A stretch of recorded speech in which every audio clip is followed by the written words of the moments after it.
Ladies and gentlemen, welcome back to another podcast on MMA Unhinged, another installment of the Marcin Silver MMA show. We've been gone for about a few weeks now, so we've got a little bit to catch up on.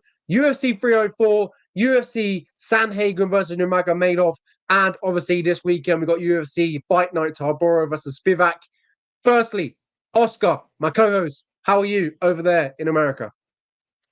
I'm very good. It is always a pleasure to chat with you.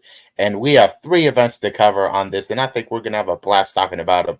There's so much to cover. I say we get right into it.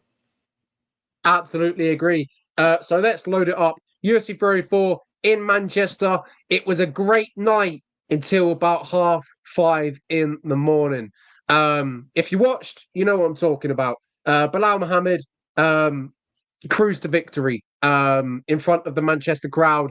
As an English fan, it wasn't great to watch. It was absolutely terrible to watch Leon Edwards pretty much get dominated in that fashion. I feel like once Bilal figured out Leon Edwards' game, it was easy for him. He cruised to victory. And I just got to say, it was a great performance.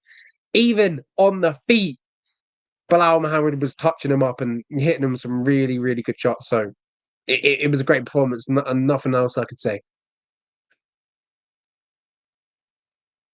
Leon Edwards has admitted that he had some kind of back injury, that he felt tired all week. But I still have to give Bilal Muhammad all of his credit here. He did not look half this good in their first fight. In this fight, he stayed on Leon the whole time with the pressure. He was able to easily take him down right away. And even on the feet, I felt that Bilal Muhammad was hurting Leon at some points on the feet. I have to give all the respect to Bilal. He did exactly what he said he was going to do. A lot of people clowned him all week. He was saying he was going to dominate. He was going to make it look pretty easy. That's basically what he did out there. This guy actually backed up his talk. And now he's in a great position to potentially defend the title against Shavkat Rakhmonov or Kamaru Usman. And if he keeps on winning, this guy could welterweight ranks in terms of greatest of all time. Something that people really didn't think was possible when he was talking about comparing himself to GSP. If he keeps on beating these guys, who knows where he could end up in these rankings. Absolutely agree. Fantastic performance. Dethroning Leon Edwards, who dethroned Kamaru Usman. So he's definitely up there already, 100%. Fantastic performance for Bilal Muhammad, as I've mentioned. Who do you expect the first title defense to be? In my eyes, it's got to be Shavkat Rakhmonov or, yeah, pretty much Shavkat. I think Shavkat is. Yeah, I believe that Shavkat, being undefeated, all finishes, just was able to choke out Wonder Boy last year. I think he's earned it. And quite frankly, there's nobody else that I think fight fans would be more excited to see him fight. Kamaru Usman, sure, in this prime, that would be a lot more interesting, but we've seen Kamaru lose three in a row. I'm not sure how excited some fans would be to see a guy on a streak like that fight for the title, but still, it's definitely on the table because of how established Kamaru is as a name. But Shavkat is the guy, and in my opinion, Shavkat Rakhmonov has all the tools to finish below Muhammad. Yeah, completely agree. 100% want that one next. In the co-main event, though, I had a bit of a time. I had a better time, should we say? Watching Tom Aspinall defeat Curtis Blades and sort of get not justice, but a little bit of closure from their first fight. Obviously, not the way it wanted it to plan out. Injury forced that one to obviously ultimately end. They run it back in Manchester at 5 a.m. We know Tom Aspinall like to make his work quick. He doesn't get paid for overtime, and another showcase of how quick and powerful and precise he is at heavyweight. I feel like there's no one on this planet that can really strike with Tom Aspinall. He is super, super dangerous. And yet again, he put away Curtis Blades, and we talked about it before like the event. Curtis Blades has been touched before, has been knocked out multiple times, and that could play a factor. And I felt like it did.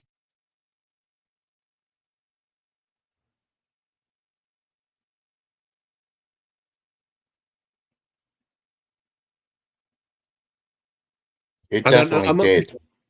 Yep, there we are. I felt like we lost Yeah, it there surely for. did. There's Yeah.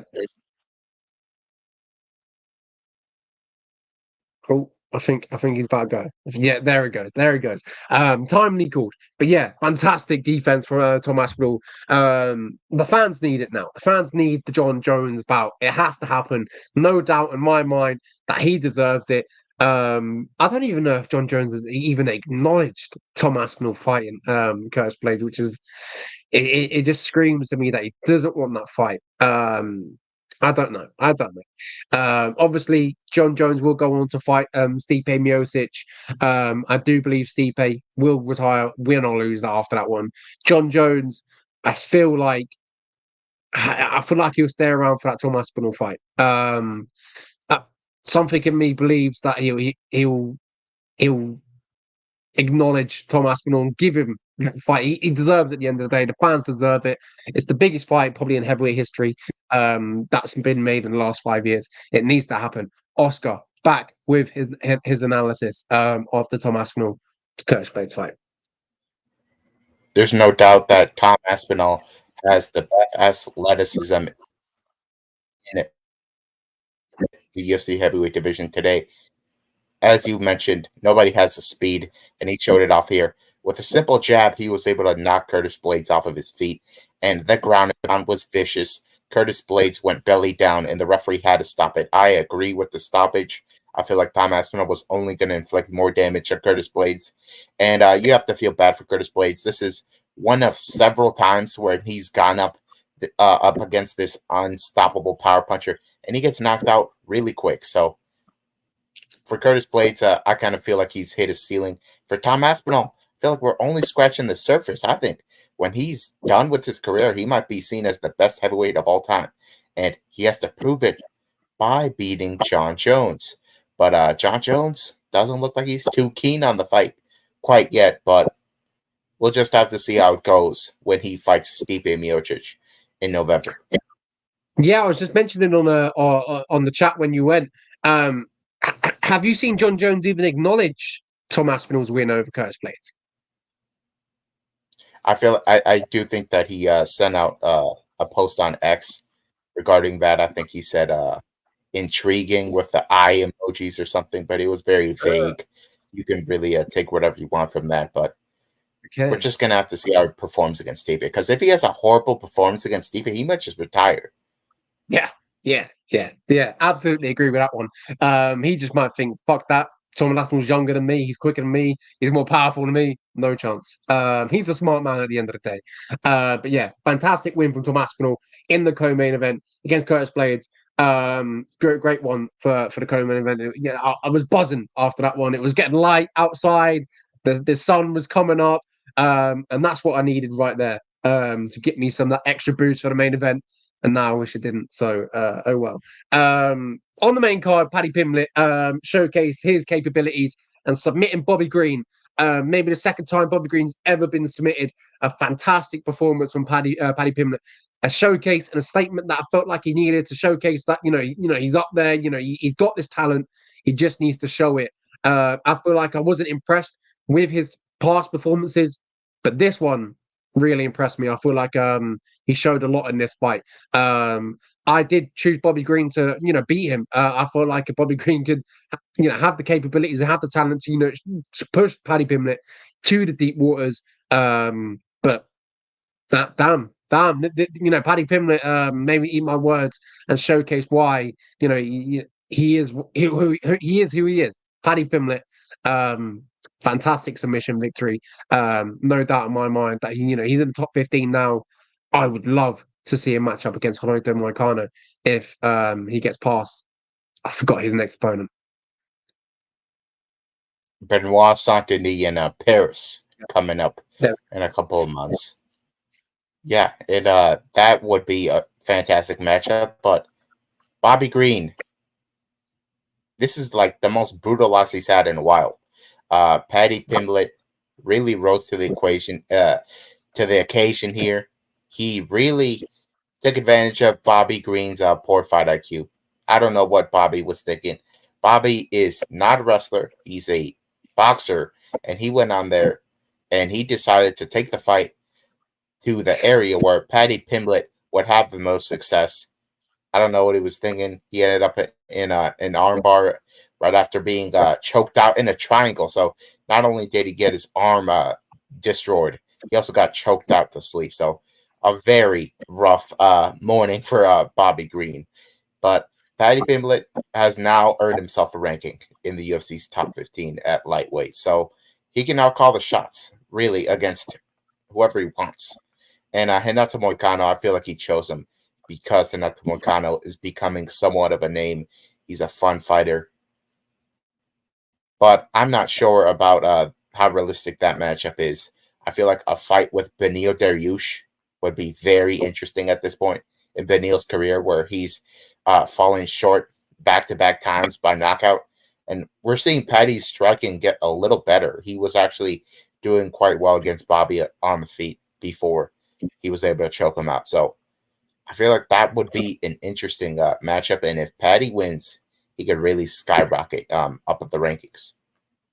Yeah, I like that matchup. I didn't really think about that. I'm hoping the UFC push him, but I don't want them to do a Darren Till and push him too quickly.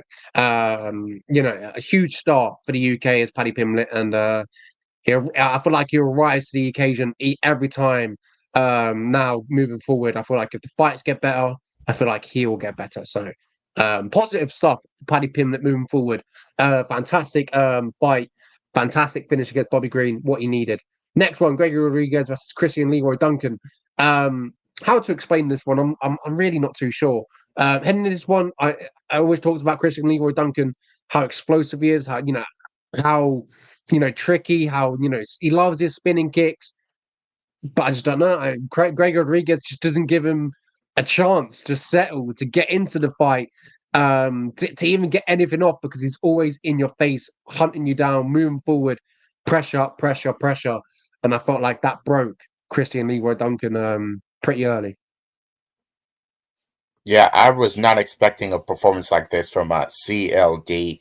He's looked so clean out there in these fights ever since he lost his UFC debut, or was it his second UFC fight? But Gregory Rodriguez really mixed up the grappling into his game. We've already said that this guy had the potential to out-grapple most of the division with his jiu-jitsu pedigree, but he wouldn't do it. He would go out there and brawl, and that's what I was expecting here. So when he went out there and got these takedowns, I was like, oh, this is gonna be a rough night for Leroy Duncan. That's what it was. And you could really tell how depleted the crowd was, because there was a moment where Christian Leroy Duncan almost got knocked out, and it was crickets. Everybody was passed out in their seats. So yeah, that was a tough watch. This would have been a lot more exciting if this was at a normal time, but the crowd was pretty dead for this one. But you have to give all the credit to Gregory Rodriguez going out there looking as good as ever. Yeah, a real shame. Yeah, I hate it was half 5.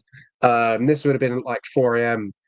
I just don't think it's fair on the fighters and obviously the fans as well. So real shame. But anyway, we got some really good fights on the prelims, but the last one on the main card, Arnold Allen getting the nod over Giga Chikadze.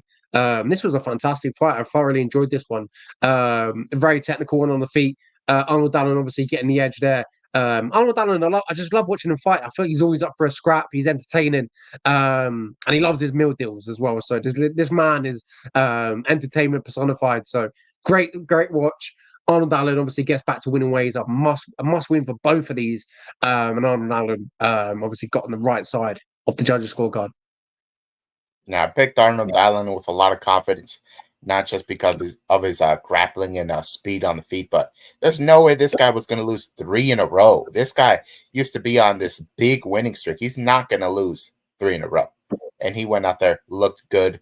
I heard he may have broken his hand early on, and he still was able to perform well. So Arnold Allen is back in the mix. He's back on the winning track, and I feel like we got to shout out 2 of our favorite guys on the prelims, Nathaniel Wood and Keelan Knockran.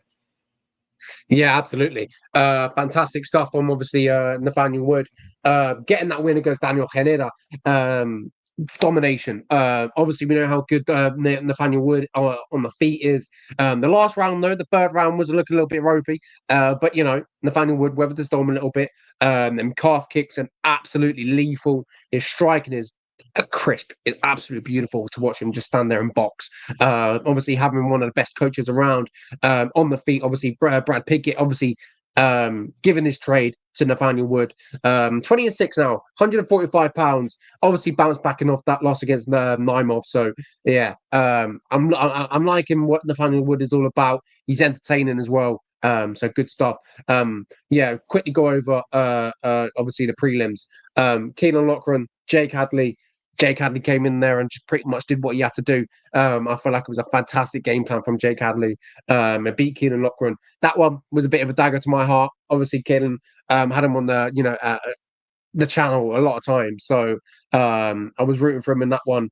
But I do feel like I think I've got to say it, and I feel like there's improvements to be made on his side.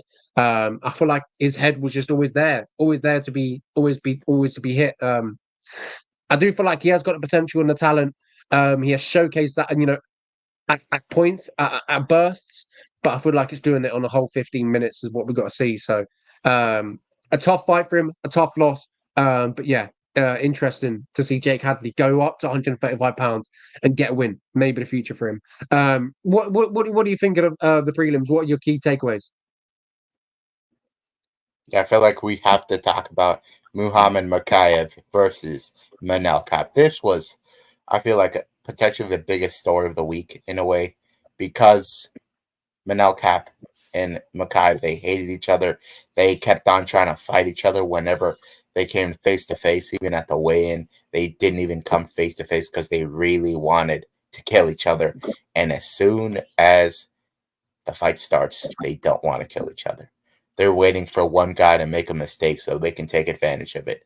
And it resulted in such a boring fight that it made the decision for Dana White to release Makayev pretty easy. And now it appears that Makayev may have signed with Brave FC. He posted a picture of the gloves earlier today. So it's kind of sad to see Makayev go. He's undefeated. He wanted to beat John Jones's record, be the youngest UFC champion ever, but it just didn't work out. But still, Manel Kape, he did have some good moments in this fight. You could have scored the fight for him, quite honestly, but this was definitely did not live up to the hype, and there's massive consequences because of it. Yeah, absolutely. Obviously, it's big loss for the UFC. I feel like maybe they should have kept him around. A tough situation. Obviously, he's young. Potentially, maybe coming back to the UFC could be an option. But yeah, ultimately his style cost him his job. But it is what it is. But yeah, the UFC started in fantastic fashion. A decent little fight between Shanna Bannon and obviously Mick Parkin, Sam Patterson, Modestas Bukalkas getting finishes all in a row. It started off in fantastic fashion, as Mick Parkin talked about before the UFC 304.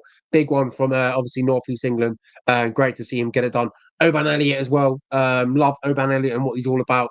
Done fantastic stuff. And obviously Bruno Brazil upsetting the odds there against Molly McCann. Some interesting stuff about Molly McCann as well. But yeah, unfortunately she didn't get the job done. She's a star in the UK. It's just whether she's kind of got that talent to kind of back up her stardom. So I would love to see her come back. I know she's going to have some time off now. Obviously due to that broken fibia, I do believe so. Good. Hopefully when she comes back, turn things around. And I don't think she's ever going to be a top 5 fighter, but just entertain the fans. It's what it's all about. So yeah, UFC 304 was good until about 5:30 in the morning when I was watching Bilal Muhammad absolutely dominating Leon Edwards. It wasn't good at 5:30 in the morning, I'll tell you that. But UFC Umar Nurmagomedov versus Corey Sandhagen was great at about 10 p.m. because this was great for the UK time. Umar Nurmagomedov was dominating Corey Sandhagen. The big test for him against Corey Sandhagen, who's obviously a title challenger, fought the who's who at 135 pounds. A real test for Umar. Can he pass this? Does Corey Sandhagen beat him? Nope. Umar made it look, pretty easy. He went in there and dominated, unanimous decision. And I think maybe the people gave Sandhagen maybe one round, I think. Yeah, 1 or 2 rounds maximum. Yeah. Wow. So fantastic results from Umar Nurmagomedov. Obviously having Habib in his corner. This guy's a real prospect, 135 pounds, and dangerous. I believe for the champion and Marab. I feel like he can really, really challenge them to. Yeah, this guy is everything I've been saying he is. He is an elite striker and he's an elite grappler. Corey Sandhagen came in fully prepared at the peak of his powers, and he just couldn't get the job done. That shows you how good that Umar is. He was able to get takedowns at the end of the rounds, and in most of those rounds, he was doing more damage on the feet against Corey Sandhagen. He really showed his patience in this fight. He didn't go out there. He wasn't brawling. He wasn't throwing too many crazy kicks out there. He was just basically using 1-2s and jabs here and there. He really wasn't greedy with it. He just did exactly what he needed to win. I'll be honest, wasn't the most exciting fight out there, but that shows you just how skilled both guys are, that they didn't allow themselves to be hit with these big shots. Umar, I felt in the 5th round, looked better than ever, securing the takedown earlier in the round. In the other rounds, he would get it within the last minute, so he wasn't able to do much there. But going and getting that takedown in the 5th, that shows you his cardio is fantastic, and he's just going to be relentless with it. So he's earned himself a title shot. There's no doubt about it. He's going to fight the winner of Sugar O'Malley and Merab Dvalishvili coming up in September. And whoever it is, I think he's going to beat. Yeah, completely agree. I think Umar is potentially the next champion at 135 pounds. Just don't see who can beat him really right now. As you mentioned, on the feet, world class, grappling, world class. So pretty much, he's great. He's really good. Co-main event: Shara Bullet Magomedov against Michelle Oleksiejczuk. This one, Shara got the job done, but there's something in my head where I'm still not sold on Shara. I still feel there's a little bit of question marks about how far he can go or his talent. I feel like his record looks good. He's 14-0. Obviously, he's got a huge following. But there is still something there on Shara. I'm still not sold. I feel like I still see him get clipped a lot. And that's where he shines. Obviously on the strike, and he's got some great grappling as well. But there's something there that I'm just not sold. Oscar, are you sold on Shara Magomedov?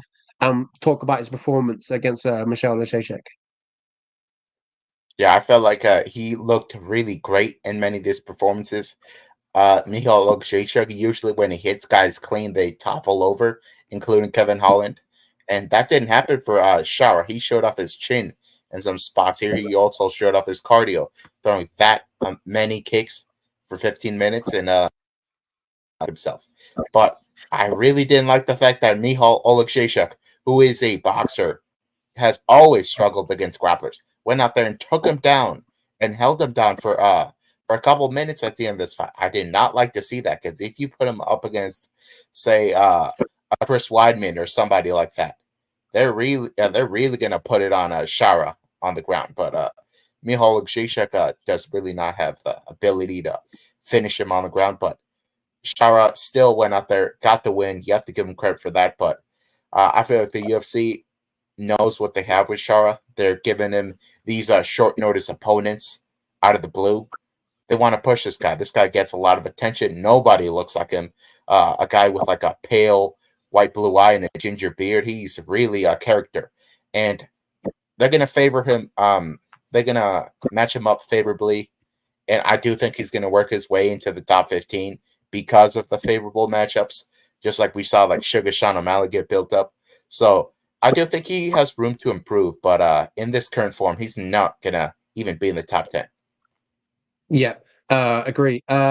He is a free agent right now, and I think there will be no problems with the UFC re-signing him. I feel like the UFC will offer him a contract. I feel like there's no question over that. But yeah, he got the win. He got the job done. I'm looking for that. That really good performance. Maybe it'll come up next time where he gets a big step up or whatever. Next one.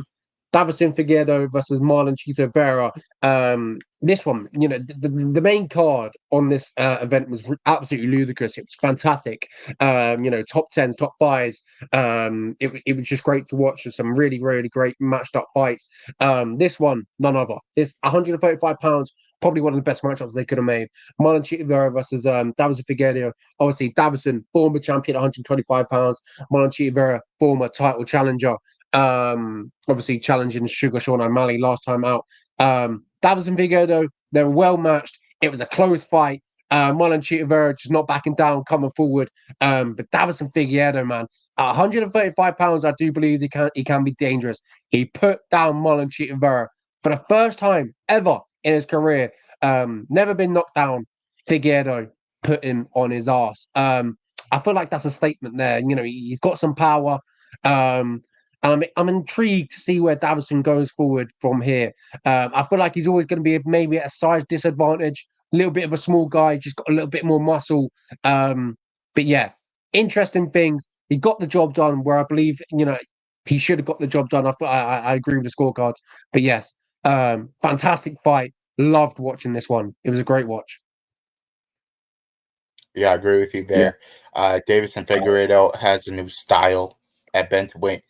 At flyweight, he used to just walk forward kind of recklessly and use his power and his physicality.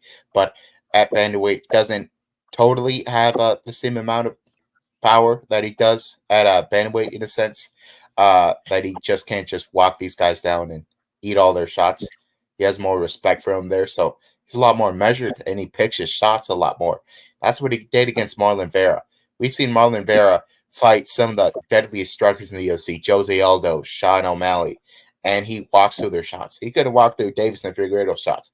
He got knocked down in round 3 of this fight, and that shows you the kind of power and precision that Davison Figueiredo has. So, also, he used his wrestling out there, and I actually heard that he went to train at Habib's camp for a little period heading into this. So, we already knew that he wanted to wrestle in this fight, and that's especially a reason why I picked him.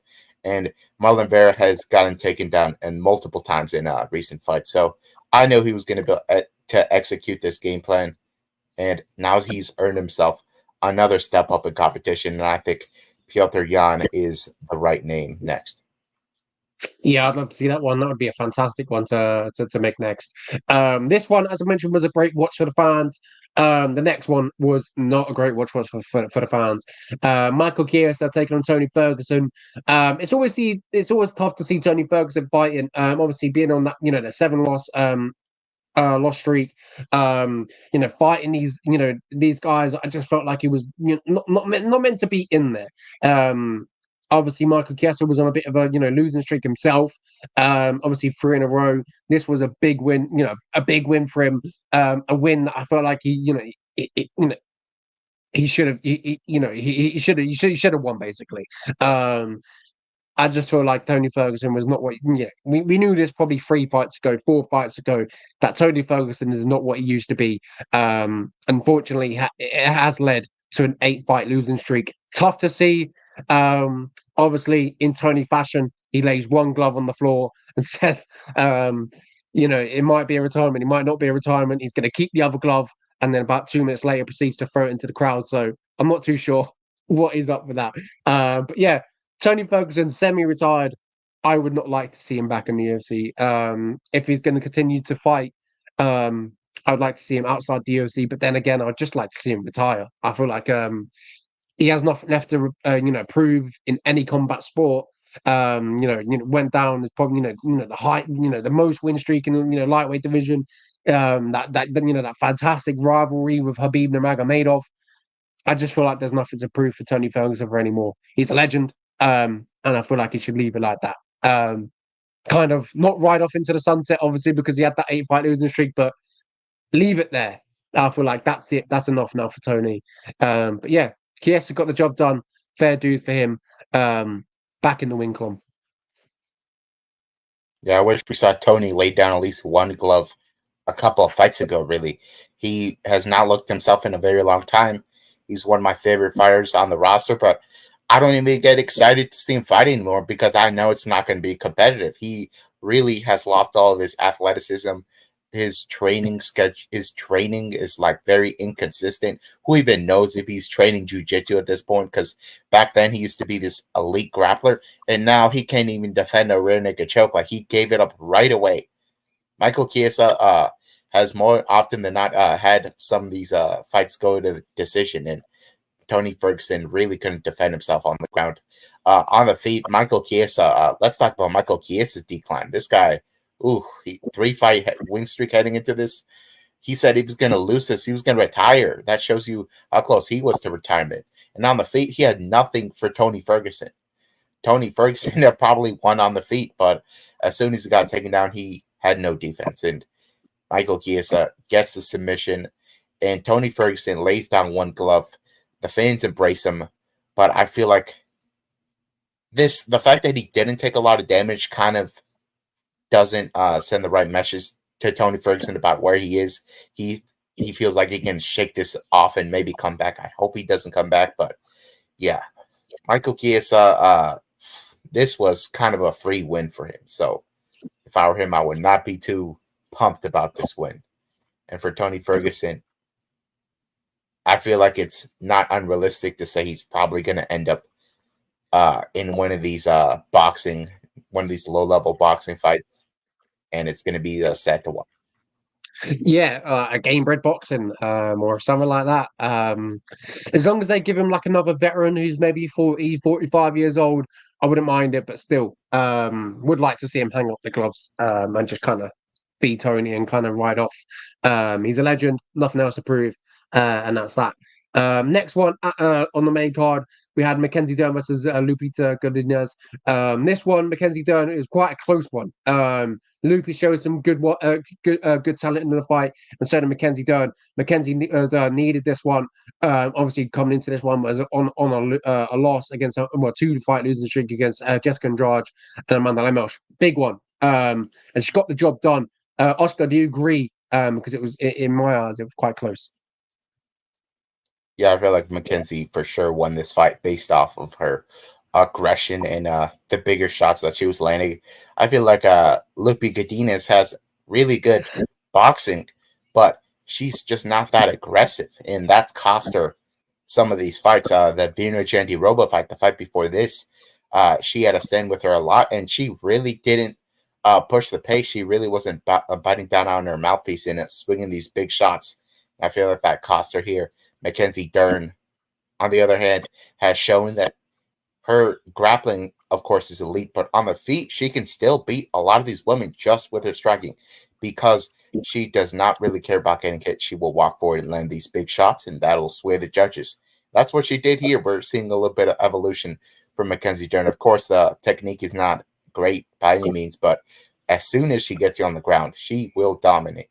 And obviously, you can say this for basically any Mackenzie Dern fight. At the end of round one, had she had more time to work, she probably would have gotten a submission. But that's the case in most Mackenzie fights. So I love watching Mackenzie fight. Honestly, she's my favorite female fighter to watch because of her style. You can always see that finish could be near.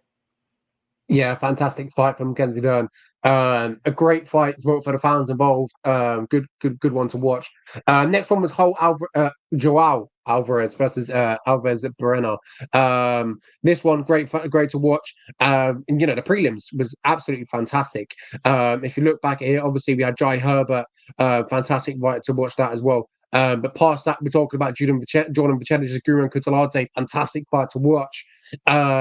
Obviously, we had Asma Muzakhanov versus Alonzo Medfield. Fantastic fight to watch as well. Talk about the prelims before we move on to UFC Fight Night, Tybura versus Spivak. What was your best moments? Man, there were so many moments worthy of bonuses, but I really have to talk about Joel Alvarez. what he did against Elvis Brenner. Elvis Brenner has this reputation for being a very tough guy, a guy that has never been finished. And Joel Alvarez has a 100% finish rate. So he was the first guy to finish Elvis Brenner. He was very patient in this fight. I won't say this was a super crazy fight before the finish because both guys were just waiting for that right opening. But Elvis Brenner knew he had to push the pace. He was down on the scorecards. That resulted in Joel Alvarez getting him in the clinch and landing as many knees to the head as he could before the referee pulled him off. That was a vicious finish from Joel Alvarez. And now he finds himself in a position where he can ask for a top 15 opponent next. Also, we had Azamat Murzakanov knocking out Alonzo Menifield. This I saw coming, but wow, it was very brutal to see Alonzo Menifield get knocked out like that. This is his second knockout loss in a row. And Azamat Murzakanov, this guy's undefeated at light heavyweight. And many of these guys, he's been knocking them out. So he deserves to step up as well. Maybe an Anthony Smith fight makes sense for Azamat Murzakanov. But yeah, those were two of my favorite finishes on the prelims. Would you like to talk about the fight between Guram Kutateladze and Jordan Vucenic? I know you were big on Jordan heading to the UFC. Yeah, absolutely. I was massive with Jordan Vucenic, obviously being a Cage Warriors flyweight. Sorry, Cage Warriors featherweight champion. Fought some really good guys over there in Cage Warriors. Paul Hughes, Morgan Charrier. Short notice. Obviously for his UFC debut. I felt like the first two rounds he was really showcasing a lot. Obviously Guram Kutateladze won the fight. I believe he won the fight. The first round, he knocks him down close to the finish. Yeah, so I feel like Jordan did lose. Obviously, it was on short notice, but I felt like he showed what he's about, and I feel like there was still big things to come from Jordan Vucenic. Yeah, I'm really impressed with his performance. He's still only 28 years old, but I feel like the main takeaway for him is that he's inside the UFC. And his first fight inside the UFC, he didn't get completely dominated. He didn't get knocked out in a minute. He didn't embarrass himself. He gave a really good account of himself. And I feel like there's still positive things to come from Jordan Vucenic. I'm impressed. Yeah, he even scored a knockdown against Guram Kutateladze in round one. I thought it could be over in that moment. Guram has not looked as great as he did in his debut against Mateusz Gamrot, who's now in the top 5. But still, he's still a very well-rounded fighter, and he can beat a lot of these unranked guys. And Jordan, as you pointed out, not even fighting in the correct weight class. So as soon as he moves down to featherweight, he could cause a lot of problems. Yeah, interesting to see if he does move down to featherweight. I know his last few fights in Cage Warriors were lightweight, so I'm not too sure if that's the home for him permanently, but definitely 145 pounds could be the option. I feel like that's where he would be best at anyway. But I know obviously the weight cuts will be hard for anyone. But yeah, some great stuff. I enjoyed that one in Dubai.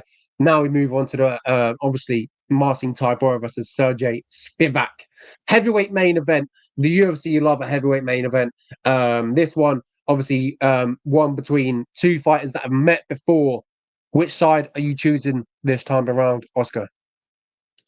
Yeah, I really think Marcin Tybura has stayed about the same as they were when they fought first. And for Sergey Spivak, we've seen some improvements, but I don't think those improvements are enough to match what Marcin brings to the table. Marcin is a well-rounded guy. He is known for weathering these storms and then beating guys up as they tire. And I think we're going to see a similar situation here. Sergey Spivak, his cardio has never been good in the UFC. And it's unfortunate. He's also put on about 20 pounds since the first fight, so he's carrying even more weight now. And he does well whenever he can take guys down and when he can dominate them. When he cannot do that, things look very rough for him. That's what happened when he fought Sergey in Paris last year. He looked like a deer in the headlights out there. He had no idea what to do on the feet. Honestly, it looked as robotic as ever, his striking. And desperately shooting for takedowns, no success, and was just a punching bag for Sergey. Marcin Tybura does not have real knockout power out there, and I wouldn't say his jiu-jitsu is as good as Spivak. So what I think we're going to see is we're going to see Marcin defend these takedowns. He's probably going to get a lot of clinch control time, and on the feet, he's going to beat Spivak to the punch constantly, and he's just going to outwork him. We could maybe see a late finish because of how bad Spivak's cardio is, but Tybura will get his hands raised here. I'll say by decision. This is not going to be a barn burner fight. If you want a really great bet, I would say bet the over 2.5 rounds here. These guys are not known as these knockout artists. They're more grapplers, so I think we're going to see this one extended, and both guys will be very tired at the end of this fight. Yeah, completely agree. I'm obviously going with Marcin as well. Getting the job done, obviously coming off the win against Tybura, but Tybura hasn't looked great.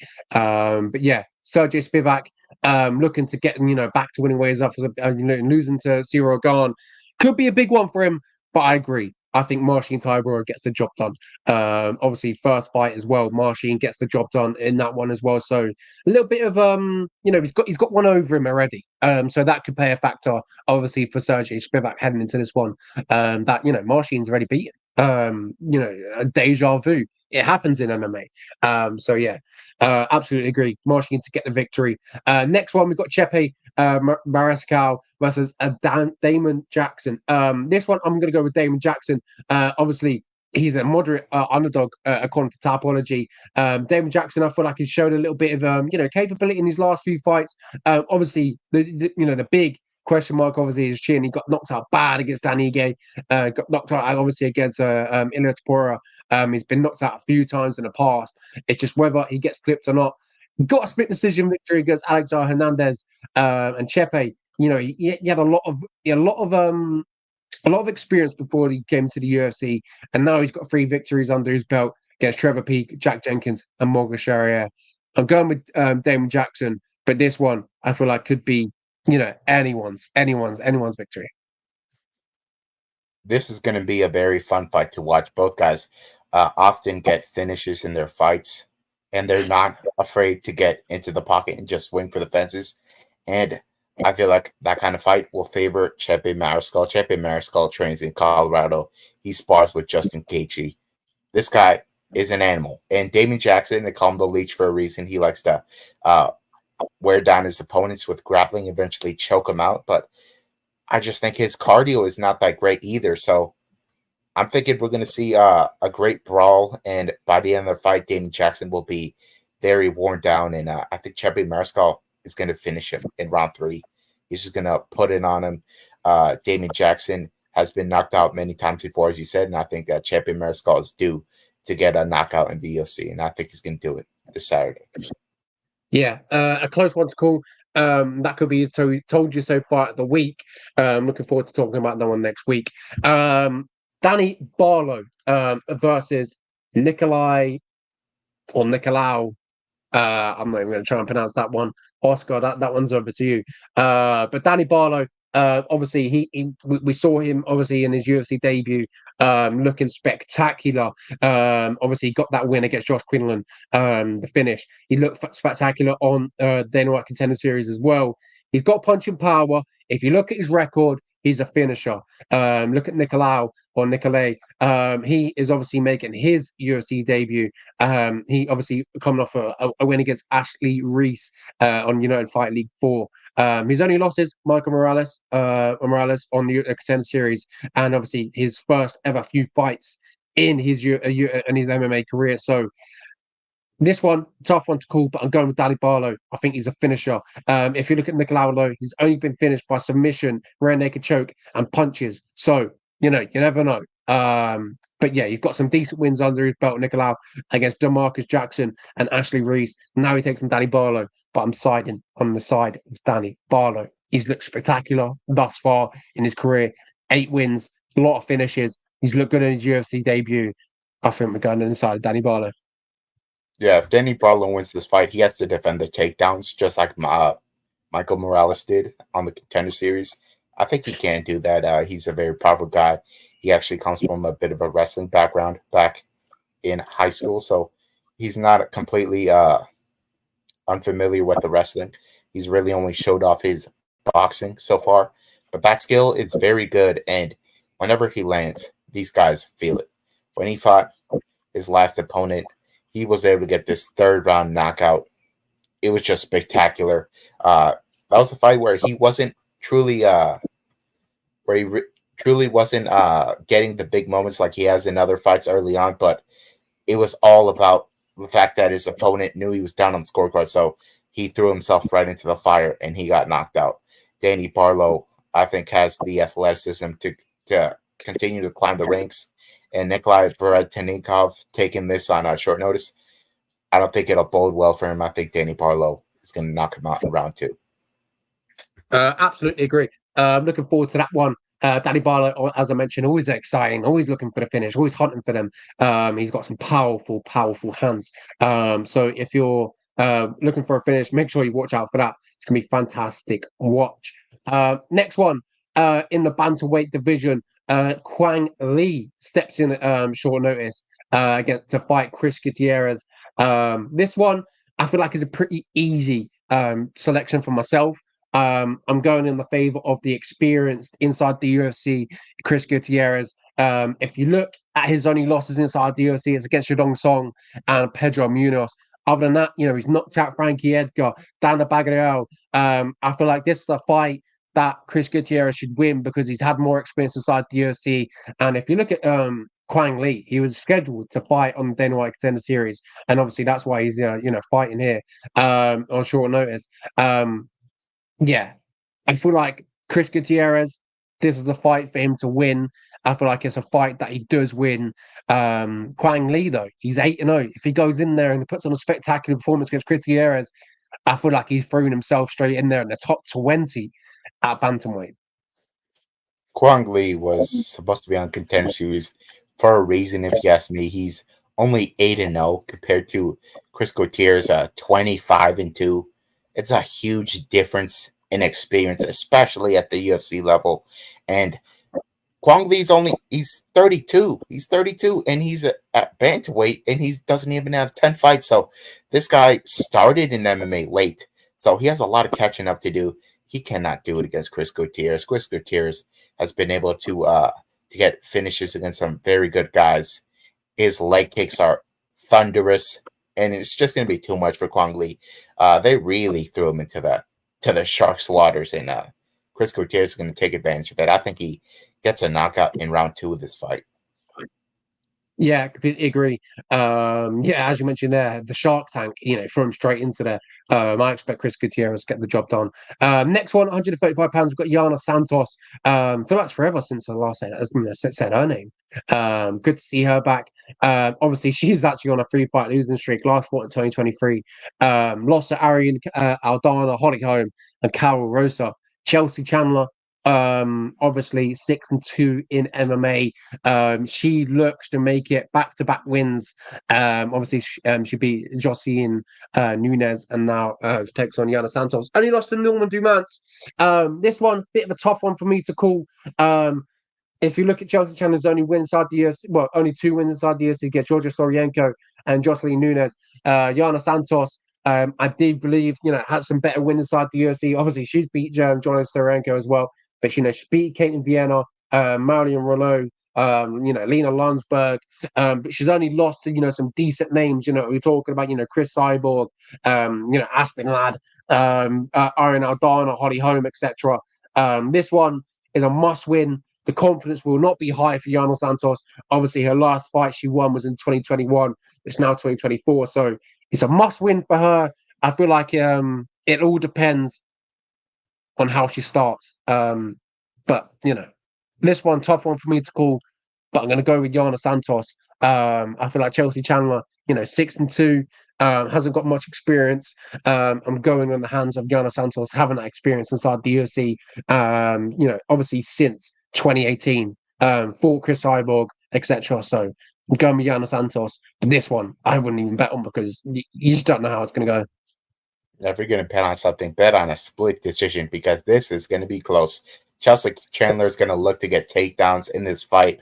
And if she cannot get takedowns, she's going to have to strike with Yana Santos. Yana Santos has a boxing background, and she is able to outpoint a lot of fighters on the feet. I wouldn't say she has knockout power, obviously, but Chelsea Chandler looks very unseasoned on the feet. You even remember that fight with Norma Dumont where she turned around and she ran was a horrible look. Since then, she redeemed herself against Josiana Nunez, who is a scary power puncher. But Yana Santos, I think, has a lot of good experience fighting grapplers like Chelsea Chandler. I think she can defend a couple of takedowns in this fight and maybe turn Chelsea Chandler's back to the fence, get some control time there. That's something she tends to do in these fights. And so clinch control time and better boxing, I think, will result in a win for Yana Santos by a split decision. Yeah, absolutely. Looking forward to that one. That was the last fight on the main card, but the first fight on the prelim. As you can see, quite a short fight card this weekend. Obviously, only 10 fights, I do believe. So here's the prelims in the full look. Could be better. Could it is what it is. You got to have these good weeks to have some of these bad weeks. But there's some decent fights. We'll talk about the prelim main event. I'd love to try and pronounce that guy from Cyprus, but I'm not even going to try.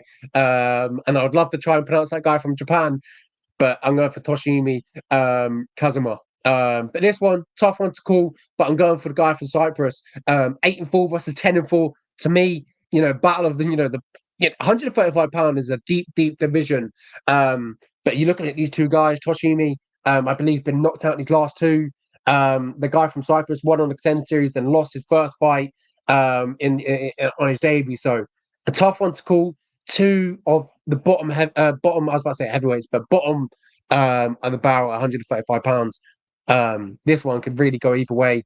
But I'm going in a finish. I think there will be a finish, and I'm going in the hands of the guy from Cyprus. Yeah, I have to agree with you there. He's a big favorite for a reason. He trains out of the Sarah Longo camp with Murat Davashvili, Aljamain Sterling, Nazim Sadikov, Matt Favola. A lot of good training partners he has, and he has not had a win in the UFC yet. He got his contract on Contender Series, and on the other hand, Toshiomi Kazama fought on the road to the UFC tournament. He got knocked out in the tournament. They still gave him a contract. I don't know why. And then he goes on to fight his next opponent, and then he gets knocked out in round one again. So he's not durable. He's a one-dimensional grappler, if you ask me. And I wouldn't say his Brady. No, not Brady. He's then Nakamura. He fought Nakamura, and then he fought Garrett Armfield. Yeah, Garrett Armfield. Garrett Armfield is a wrestler and not exactly a power puncher either. So if he's falling to those guys, I really think Haralampos Grigorio is going to finish this guy quick. He's usually a striker, and I heard he's getting better in the gym as of late from his coach, Ray Longo. I think he's going to go out there and just swing leather, defend any potential takedowns, and get this early finish because Kazama has not really commanded the respect yet on the feet. He's just very vulnerable when it's on the feet. So first round knockout for Haralampos Grigorio. Yeah, that is a fantastic pronunciation, by the way.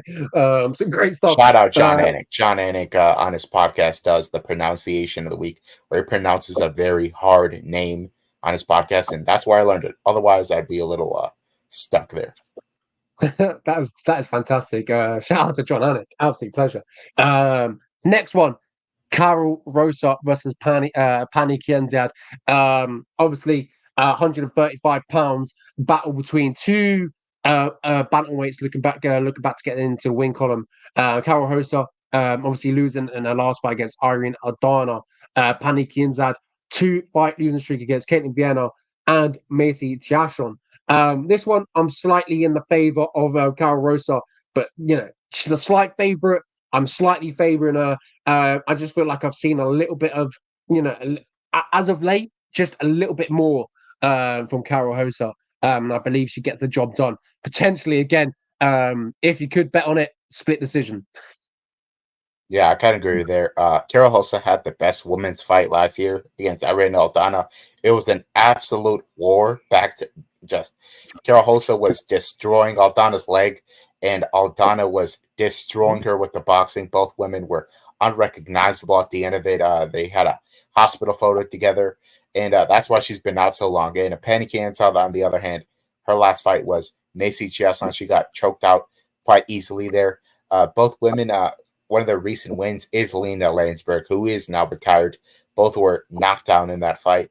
But in this fight, they're going to strike against each other.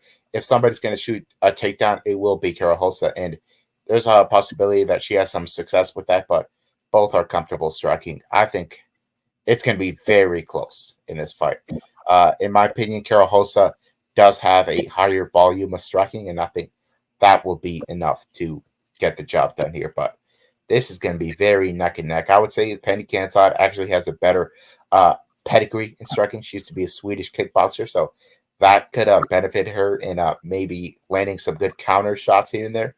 But I think the activity from Karol Rosa has been pretty proven in some of these fights. So she's going to win a very close fight by decision. Yeah, agree. A good, a decent one, 135 pounds in the women's division. Next one, we got another Cyprus. Actually, is it Cyprus? Oh no, it's different. It's different. It looks like a Cyprus flag. I don't it's recognize the flag.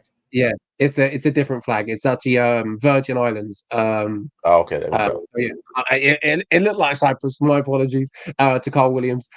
He takes on I believe a newcomer. Carl Williams 3-0 inside the UFC. Obviously beating some decent names. Diaz he's actually fought inside the UFC for. He obviously fought Austin Lane where he got the finish. And now he takes on Carl Williams. As I mentioned, 3-0 inside the UFC. All by decision. So if there is going to come a finish, it looks like Diaz is the one to get the job done. If you look at his record outside the UFC, a lot of finishes. Obviously, he's fought on Glory as well, so we know what he wants to do. He wants to stand on the feet and look to kickbox Carl Williams, but does he do it successfully? Oscar, what happens? This is a very tricky one. Jonathan Denise. In his first UFC fight, he took on Austin Lane. Austin Lane is a football player that developed sub striking, and his grappling is evolving. And he was able to dominate Denise on the ground in round one. He took him down. He got him mount, and he was raining down ground and pound before the round ended. So I didn't like how that looked. But come round two, he's able to Denise is able to land a huge shot on him, knock him out. Carl Williams, on the other hand, he's a light heavyweight fighting at heavyweight, but his wrestling is so good that he can go out there and just dominate some of these low-level heavyweights that just have no defense for that wrestling, namely Justin Tafa. Justin Tafa in that fight, he had a moment on the feet, but outside of that, he was getting thrown around quite easily. Jonathan Denise, he really has to work on that grappling if he wants to have success here. But I think that Carl Williams has shown that he can get touched up on the feet, but he can still recover and get some takedowns. So I've decided on Carl Williams' side here. More experience wrestling is going to pay dividends here. He's going to wear down on Denise with it and get a decision win. But I do hope we see Denise get a knockout. It would be more exciting. Yeah, striker versus grappler matchup. The old famous striker versus catcher matchup. Good stuff. Look forward to that one. But yeah, what you've from saying you've persuaded me to go to Carl Williams. Next one, 145 pounds. Jono Aarons versus Yusuf Salau. This one, as you can see, identical records, and I absolutely love to see that. 14-5 losses with one, obviously no contest or draw. Some really good stuff. Yusuf Zalal obviously returned back to the UFC in his last one, where I believe he took Billy Quarantina on a short notice, got the job done, submitted him in round two. In what I thought Zalal looked a little bit reborn, rejuvenated. He's still very young in his career. Maybe that time away from the UFC, it was exactly what he needed. Still, he heads into this one 27 years old. He's been in the UFC. Obviously, he's 4-3 in the UFC. So he's had more UFC fights than Jono Aarons. So there will be no jitters. And that's what I'm picking Yusuf Zalal because in his last fight, beating Billy Quarantina, who I think Billy, is a fantastic little fighter, grappler. And I think that's a great staple for Yusuf Zalal to build momentum on. And I believe he beats John Aarons. So I think he potentially even submits him as well.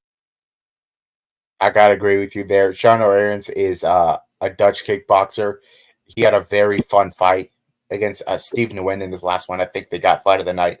Very back and forth. He took a lot of damage in that fight, but he dished out more than he took. He's going to want to fight in the pocket here, swing bombs, but Yusuf Zalal, if he's smart, will just take him down and hunt for a submission, and I think he will get it in round two. Billy Quarantillo is a black belt in jiu-jitsu, and Zalal did not have much of a problem choking him out. I think in his time away from the UFC, he probably looked himself in the mirror. He knew that he had some holes in his game. He worked on them, and he looked better than ever against Billy Quarantillo, a guy who's historically difficult to finish. So Salal, I think, is, as you mentioned, reborn, and he's going to work his way up in the rankings. Excited to see him continue rising. Yeah, absolutely agree. Next one, first fight of the evening is a rematch between Stephanie Lucinio and Taylita Alencar. A rematch. They fought on the extended series. It ended in a draw, and now they rematch it. Obviously, Talita, she has fought before that and got a split decision victory. So she's coming off a victory. Stefano off, obviously, still off the back of that draw. Which way does this go in your eyes, Oscar? Yeah, so I saw that fight live on the Contender Series, and it was a story of a clear striker versus a grappler. Luciano wanted to keep it on the feet, and Talita Alencar is a jiu-jitsu champion, and she wanted to get a takedown at any cost. She looked desperate with her takedown attempts. Any chance she gets, she went for a takedown in this fight. And that's why Luciano lost. Luciano's not overly experienced, so she kind of struggled in some spots there. And that's how she ended up losing round 3 by 10-8. That's why we had a draw there, because she won the first 2 rounds. I think Luciano has, of course, worked on her grappling since. So I would imagine she's able to defend the takedowns enough for her to be able to outpoint Talita Alencar on the feet. So, yeah, Luciano, in my opinion, already had a better performance when they first fought, and I suppose she's going to get better. So she's going to win the decision this time and correct that draw. Yeah, interesting one. I'm going to go with Luciano as well, Stephanie Luciano. Some great fights on the card. I'm looking forward to the second fight. Even Yusuf Salah always has some good scraps. Maybe that heavyweight scrap as well from Carl Williams and Dennis could also showcase. Oscar, which fight are you looking forward to?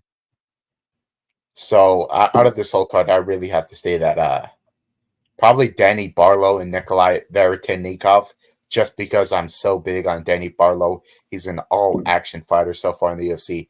He's gotten nothing but knockout wins, so I'm excited to see him continue fighting. Yeah, absolutely. A great pick.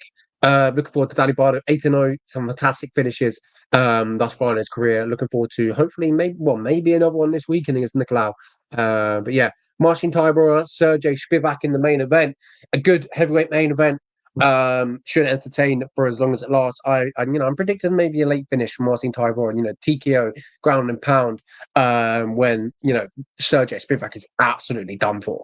Cardio's gone out. So yeah, looking forward to this one. It's gonna be a good one for the UFC this weekend. It's just always good to have fights. Obviously, we are in the Apex. I feel like we've had a lot of UFC fans in attendance of recent weeks. So the Apex cards had to come, and here we are. We're back in the Apex, unfortunately. But yes, that is the UFC this weekend. I'm looking forward to it. Oscar, thank you very much for joining me. Any last sending off words that we have? Yeah, been a while since we had an hour-long episode covering 3 events. Definitely necessitated it, but next week we'll keep it a little shorter. We'll keep it here too long, and we're going to be recapping that UFC Vegas 95, and we're going to be previewing UFC 305, Duplessis versus Adesanya. That is a fight we've been waiting to see for a very long time. I'm very fired up to see it and to preview it for you guys next week. So make sure to be here next Thursday afternoon. Yeah, absolutely. Next Thursday afternoon, where we talk about obviously what happened this weekend, and obviously the Contender Series will, I believe, happened by then. So the first week of the Contender Series will also go down next week. So make sure you catch that as well. If you're from England, there's a prospect called Lonier Kavanagh in the first fight of the evening. Make sure you watch out for him. 6-0 flyweight, has all the meanings to go so all the way in the UFC. So great stuff. But yeah, Oscar, thank you very much for joining me. An absolute pleasure. Thank you very much for everyone joining and watching the show. As Oscar said, make sure you catch us next Thursday, same time. Thank you very much for joining us. See you all later. Have a good day.